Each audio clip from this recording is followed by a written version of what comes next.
Hello student, welcome to English and commerce Pathshala. मैं महेश नागर। आज अकाउंटेंसी के जो ऑब्जेक्टिव्स है उनको हम देखेंगे। ठीक है, unit number first financial statement of not for profit organisation का जो ऑब्जेक्टिव्स है उसमें देखते हैं हम। सबसे पहले एमसीक्यूज़ है। एमसीक्यूज़ में है नॉट प्रॉफिट ऑर्गेनाइजेशन प्रिपेयर क्या बनाती है? इनकम एक्सपेंडिचर अकाउंट बनाती है, प्रॉफिट एंड लॉस अकाउंट बनाती है, ट्रेडिंग अकाउंट या मैन्युफैक्चरिंग अकाउंट। तो स्टूडेंट्स, ये इनकम एंड एक्सपेंडिचर अकाउंट बनाती है और इसके अलावा रिसिप्ट एंड पेमेंट अकाउंट भी बनाती है, लेकिन option income and expenditure account है तो ए आएगा। दूसरा है receipt and payment account is the summary of, ये कैश बुक की समरी मानी जाती है तो बी वाला ऑप्शन इसमें करेक्ट होगा।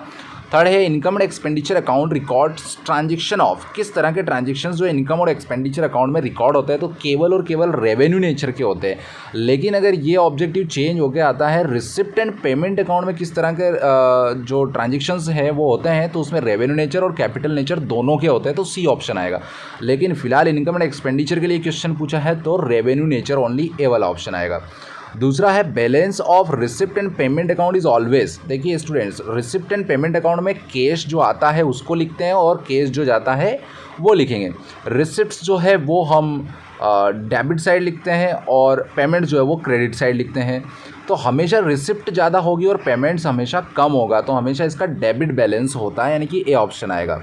फिल इन द ब्लैंक्स है non profit organisations keep their accounts of keep their records of account by, तो कैश मेथड होगा ये। ठीक है स्टूडेंट्स, तो इसमें क्या होगा कैश बेसिस मेथड, या मतलब ये कैश के बेस पर रखती है। The main objective of non trading organisation is, non trading organisation का जो मेन ऑब्जेक्टिव होता है वो क्या होता है? तो क्या होता है टू रेंडर सर्विसेज रेंडर करना होता है। एक्सेस ऑफ असेट्स और लाइबिलिटीज शोज, लाइबिलिटीज़ से ज़्यादा असेट्स जो रहती है तो इनका जो डिफरेंस होता है उसको हम कहते हैं capital. Only items are recorded in income and expenditure account, तो केवल और केवल इनकम और एक्सपेंडिचर अकाउंट में कौन से रिकॉर्ड करते हैं? Revenue nature items. क्या लिखेंगे? Revenue nature items. True false पे आ जाता है only capital nature items are recorded in receipt and payment account, तो इसमें सिर्फ और सिर्फ जो है वो रेवेन्यू नेचर करते हैं तो ये फॉल्स हो गया। No adjustment are made in receipt and payment account, receipt and payment account में कोई एडजस्टमेंट नहीं करते हैं तो बिल्कुल सही है। हम एडजस्टमेंट करते हैं तो वो किस में करते हैं? इनकम और एक्सपेंडिचर अकाउंट में करते हैं। Income and expenditure account is a nominal account, बिल्कुल ट्रू है, कोई दिक्कत नहीं। फोर्थ है professional people maintain their accounts according to cash system, cash basis accounting ये मेंटेन करते हैं तो बिल्कुल ट्रू है।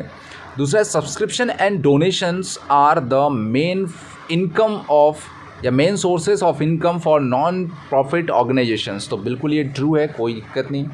ठीक है, इनका मेन सोर्स यही होता है। यहाँ पर फर्स्ट यूनिट ख़त्म होती है। सेकंड यूनिट पर हम चलते हैं। सेकंड यूनिट में एमसीक्यू है सबसे पहले।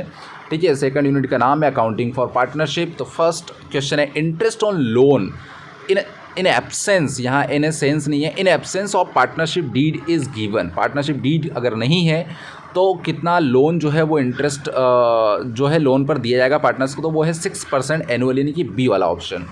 दूसरा है preparation of partnership deed is compulsory है, ऑप्शनल है, पार्टली कंपलसरी है या अननेसेसरी है। तो यहाँ पर अगर वॉलंटरी आता है ऑप्शन तो वॉलंटरी सही होगा, लेकिन यहाँ पर वो नहीं है इसलिए पार्टली कंपलसरी सी वाला ऑप्शन सही होगा। Partnership business is regulated by the act, तो इसमें पार्टनरशिप एक्ट 1932 यानी कि बी वाला ऑप्शन जो है वो सही होगा।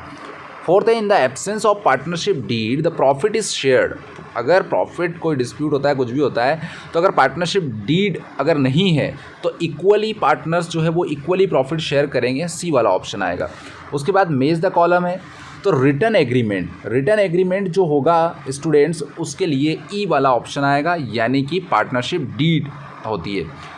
करंट अकाउंट किस कंडीशन में होगा? तो ए आएगा, जब फिक्स कैपिटल अकाउंट हम बनाएंगे पार्टनर्स के तो करंट अकाउंट और कैपिटल अकाउंट दो बनते हैं। उसके बाद थर्ड वाला जो है इंटरनल लाइबिलिटी, तो पार्टनर्स का जो लोन होता है वो इंटरनल लाइबिलिटी कहलाती है। फोर्थ है only natural persons can be A partner, यानी कि सी वाला ऑप्शन आएगा कि केवल नेचुरल पर्सन ही पार्टनर हो सकते हैं, कोई कंपनी वगैरह नहीं हो सकती। फिफ्थ वाला डी बचता है, प्री एडजस्टमेंट कहाँ पर करते हैं अपन? रेक्टिफिकेशन ऑफ एरर्स के लिए करते हैं। उसके बाद वन वर्ड आंसर है what is capital account card of which the closing balance changes every year, हर साल जिसका क्लोजिंग बैलेंस बदल जाता है ऐसे अकाउंट को क्या कहते हैं? तो इसको बोलते हैं अपन ये फ्लक्चुएटिंग कैपिटल मेथड होती है, तो इसका आंसर आएगा करंट अकाउंट। ठीक है, करंट अकाउंट का बैलेंस हर बार बदल जाता है, तो फ्लक्चुएटिंग कैपिटल अकाउंट यहाँ पर आंसर होगा। क्या होगा? फ्लक्चुएटिंग कैपिटल अकाउंट, ये आंसर होगा। सेकंड क्वेश्चन है, what is the minimum and maximum number of partners in partnership business.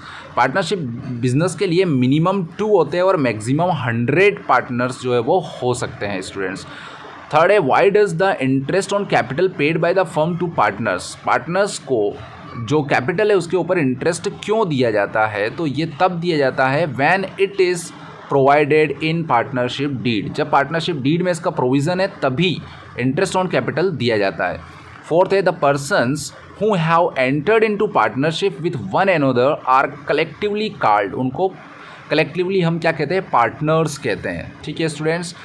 Fifth है, which account is prepared to distribute the profit among the partners. Partners के बीच में profit distribute करने के लिए कौन सा अकाउंट हम बनाते हैं स्टूडेंट्स? तो वो होता है profit and loss appropriation account, जहाँ पर प्रॉफिट निकलता है और प्रॉफिट निकलने के बाद वो डिस्ट्रीब्यूट करते हैं हम पार्टनर्स कैपिटल अकाउंट में। ठीक है स्टूडेंट्स, तो यहाँ पर यूनिट सेकंड कंप्लीट हो जाती है। यूनिट थर्ड के क्वेश्चन आंसर्स देख लेते हैं, objectives. Unit third, reconstitution of partnership firm, retirement of partners, death of a partner. इसमें पहला है, the reason of change in the existing profits and losses sharing ratio. Profit and losses sharing ratio का जो existing ratio है उसमें change होने का कारण क्या होता है? Reconstitution of partnership firm, dissolution of firm, dissolution of partnership या अमलगमेशन ऑफ पार्टनरशिप। तो रिकंस्टिट्यूशन ऑफ पार्टनरशिप फर्म, ए वाला ऑप्शन सही है। What would be the annual rate of interest if payable amount is not paid to the dead partner's legal executor। तो जो मर जाता है उस पार्टनर का जो लीगल एग्जीक्यूटर है उसको अगर समय पर आपने जो पैसा नहीं दिया जो देना था, तो कितना रेट ऑफ इंटरेस्ट जो है वो लगता है? तो इसमें सी ऑप्शन जो है वो सही है। और सी ऑप्शन क्या है स्टूडेंट्स? आपका 6% पर एनम लगता है। थर्ड है, on change in profit sharing ratio reserves are distributed among the partners. Partners के बीच में जो रिजर्व्स है वो डिस्ट्रीब्यूट होंगे, तो बिल्कुल जो ओल्ड रेशो है उसी में जो है वो डिस्ट्रीब्यूट होंगे, तो ए वाला ऑप्शन सही है। ठीक है। फोर्थ है, valuation of goodwill is necessary. Valuation जो होती है गुडविल की वो कब जरूरी होती है? तो ये होती है at the time of change in ratio. Ratio में जब चेंज होता है तभी, यानी कि रिकंस्टिट्यूशन होता है तभी ये आपका वैल्यूएशन होती है गुडविल की। फिफ्थ वाला है, on subtraction old ratio from new ratio we get. जब न्यू रेशो में से ओल्ड को माइनस करेंगे, यानी कि न्यू ज़्यादा होगा और ओल्ड कम होगा, तो सीधी सी बात है जब पहले कम था और अब ज़्यादा हुआ है तो क्या मिलता है हमें? गेनिंग रेशो मिलता है। उसके बाद फिल इन द ब्लैंक से, द गेनिंग पार्टनर, यहाँ पर आएगा compensate to the sacrificing partner. Sacrificing partner को गेनिंग पार्टनर कंपनसेट करता है। थर्ड है, of a partnership is a change in relationship among partners. Partners के बीच रिलेशनशिप में चेंज होना क्या कहलाता है? तो वो कहलाता है रिकंस्टिट्यूशन ऑफ ए पार्टनरशिप। ठीक है। गुडविल इज़ एन लगा है इसलिए इंटेंजिबल असेट आएगा, ए लगा होता है तो सेलेबल असेट आ जाता। ठीक है स्टूडेंट्स, ये थोड़ा सा ध्यान रखना है, इंटेंजिबल असेट आएगा। फोर्थ है, is not provided on goodwill. तो यहाँ पे आएगा डेप्रिशिएशन गुडविल पर नहीं लगता है, फिक्स असेट पर बाकी पर लगता है। The ratio of profit to balance is in proportion to partnership. जो रेशो होता है प्रॉफिट का वो किस बैलेंस में होता है, किस प्रोपोर्शन में होता है पार्टनरशिप के? तो वो होता है उनके जो भी पार्टनरशिप डीड के अकॉर्डिंग। ठीक है, प्रपोर्शन नहीं, is in proportion to partnership agreement. ठीक है, यहाँ पर एग्रीमेंट या पार्टनरशिप जो डीड है तो एग्रीमेंट आएगा। ठीक है। उसके बाद ट्रू फॉल्स है, goodwill is valuated on the consent of all the partners. सभी पार्टनर्स के कंसेंट से गुडविल का वैल्यूएशन किया जाता है? नहीं, ये रिकंस्टिट्यूशन पर ही होता है, उससे पहले नहीं होगा। उसके बाद है, super profit is more than the normal profit. तो बिल्कुल ट्रू है, सुपर प्रॉफिट मतलब वो नॉर्मल से ज़्यादा ऊपर, सुपर मतलब ऊपर होना। Joint life insurance policy has no surrender value. Joint insurance policy की कोई सरेंडर वैल्यू नहीं होती है, तो ये बिल्कुल गलत है, सरेंडर वैल्यू तो होती है। ठीक है। फोर्थ है, retiring partner has no rights over the amount of goodwill. जो पार्टनर रिटायर हो रहा है उसका गुडविल पर कोई अधिकार नहीं होता, तो बिल्कुल होता है, जब वो छोड़ कर चला जाएगा उसके बाद नहीं होगा, तो ये बिल्कुल गलत है। Payment of retiring partner can be made in instalment. तो बिल्कुल रिटायरिंग पार्टनर को आप पेमेंट जो है वो काय में दे सकते हो, इंस्टॉलमेंट में दे सकते हो। उसके बाद है यहाँ पर आपकी क्वेश्चन बैंक में थोड़ा सा डिफरेंट है, और यहाँ पर मैंने लिखा वो वही लिखा अकाउंटिंग स्टैंडर्ड 10, ये अकाउंटिंग स्टैंडर्ड 26 है, जो कि रिलेटेड है स्टूडेंट्स किससे, गुडविल से। ठीक है, तो 10 का जो है वो गुडविल से मैच होगा। Payment to legal executor, legal executor को पेमेंट कब देते हैं, जब पार्टनर की डेथ हो जाती है, यानी कि डी वाला ऑप्शन, सेकंड से डी मिलेगा। रिटायरमेंट फ्रॉम फर्म, फर्म से रिटायरमेंट मतलब कि पार्टनर्स का रिमूवल हो जाना, यानी कि ए वाला ऑप्शन आएगा। फोर्थ है वैल्यूएशन ऑफ गुडविल, गुडविल का वैल्यूएशन होगा कब होगा, रिकंस्टिट्यूशन पर होगा। फिफ्थ है रीवैल्यूएशन अकाउंट का मतलब revaluation of assets and liabilities वाला ऑप्शन आएगा। उसके बाद आंसर इन वन वर्ड आ गया।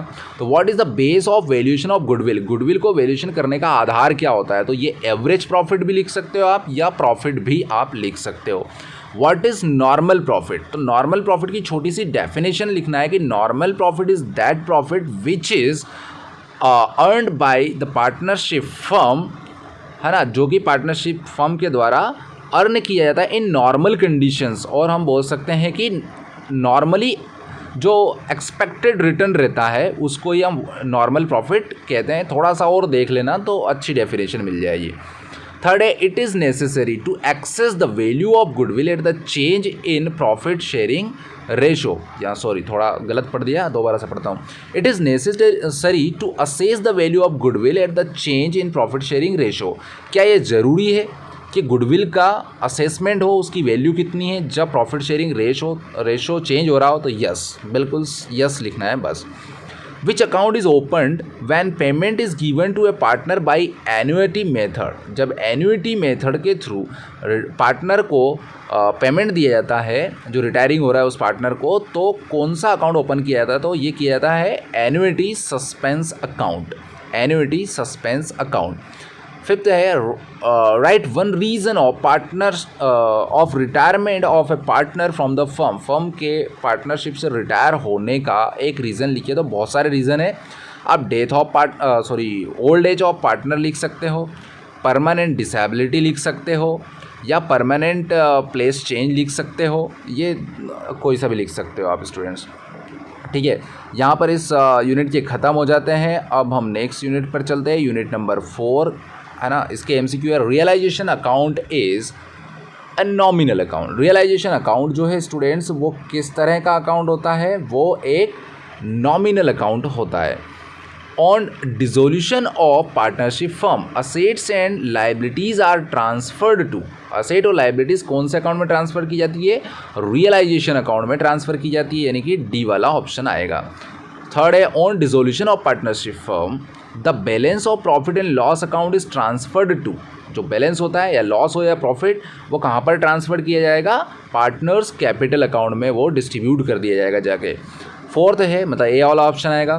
फोर्थ है at the time of dissolution of partnership firm the bank overdraft account is transferred to, bank overdraft account जो रहता है वो कहाँ पर ट्रांसफ़र किया जाता है, तो ये रियलाइजेशन अकाउंट आएगा इसका, बी वाला ऑप्शन। उसके बाद फिल इन द ब्लैंक्स है the assets of the firm are transferred in realisation account at their book value as well as उनकी जो रियलाइजेशन वैल्यू है उस दोनों के ऊपर ट्रांसफ़र किया जाता है। सबसे पहले बुक वैल्यू पर डेबिट साइड लिखेंगे और उनकी जो रियलाइज्ड वैल्यू है उसकी तरफ जो है हम किधर लिखेंगे, क्रेडिट साइड लिखेंगे। तो सबसे यहाँ पर जो है ना वो बुक वैल्यू अपने को लिखना है। उसके बाद नेक्स्ट है, और आप दो लिखो तो बहुत अच्छी बात है, book value as well as realisation value, realised value दोनों ऑप्शन लिखोगे ज़्यादा बेटर है। After dissolution of the partnership firm, partnership firm के डिसोल्यूशन होने के बाद partners can transact their own business, उनके खुद के बिजनेस वो कर सकते हैं। थर्ड है dissolution of a firm leads to the dissolution of, dissolution जो होता है किसी फर्म का उससे किस तरह का डिसोल्यूशन होता है, पार्टनरशिप, ऑप्शन आएगा पार्टनरशिप। फोर्थ है insolvency of all partners are called compulsory dissolution, जब सारे पार्टनर्स इंसॉल्वेंट हो गए तो कंपल्सरीली डिसोल्यूशन जो है यहाँ पर हो जाता है। ठीक है स्टूडेंट्स, अब आता है वन वर्ड में आंसर। तो when realisation account is prepared, realisation account कब प्रिपेयर किया जाता है? तो at the time of dissolution of partnership firm. और रिवैल्यूएशन अकाउंट कब किया जाता है? At the time of reconstitution of partnership. तो पार्टनरशिप फर्म का रिकंस्टिट्यूशन होना अलग बात है, और पार्टनरशिप जो होती है उसका रिकंस्टिट्यूशन होना अलग बात है।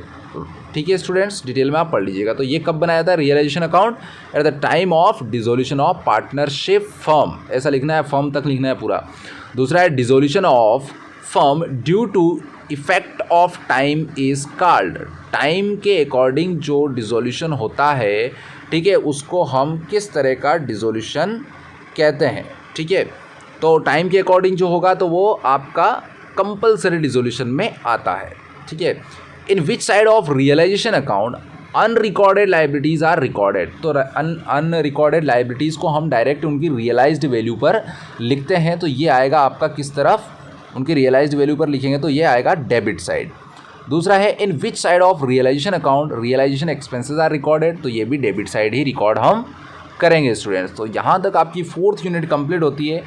बाकी की जो यूनिट बची हुई है उनके ऑब्जेक्टिव्स मैं नेक्स्ट वीडियो में अपलोड करूँगा। आज के इस वीडियो में इतना ही students. Thanks for watching this video.